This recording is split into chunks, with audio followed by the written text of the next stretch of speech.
ఏటో ఈ మగవాళ్ళ జీవితాలు అంతా ముసలైపోతారు కానీ ఆ భార్యకు నచ్చిన మటుకు ఏమి తెలుసుకోరు.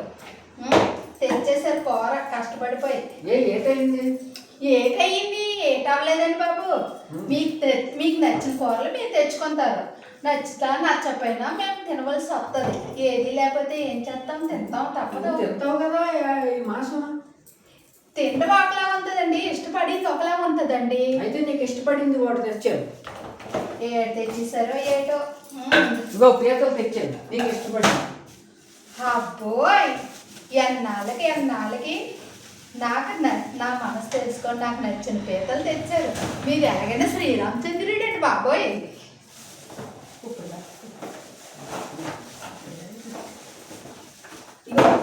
ఇప్పుడు వరకు తిట్టావు, ఇప్పుడు వచ్చి పేపర్కి నువ్వు శ్రీరామనాముడివి అంటున్నావు. మరి ఏంటండి, మా మనసు తెలుసుకొని మీరు ఇలా తెచ్చినప్పుడు మిమ్మల్ని పొగుడుతామండి. అయితే కూడా తెచ్చాను. అబ్బో, ఈరోజు ఏటో పండగ.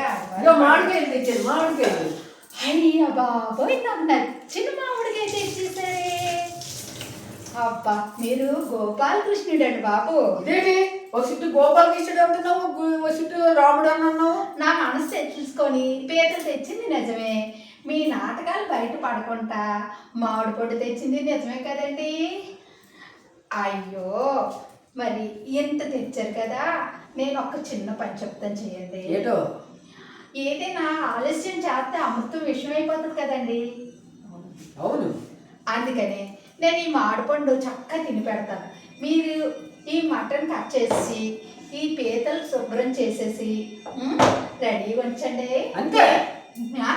ఇది ఒక్క పడేనండి బాబు, వస్తా.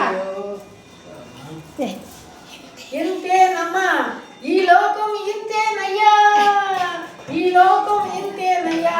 పిల్లలందరూ ఇంతేనండి. తెచ్చిన తర్వాత పొగుడుతారు, తెచ్చిన తర్వాత ఇలాంటి పనులు చెప్తారు. ఇదండి సంగతి. ఏం చేస్తాం?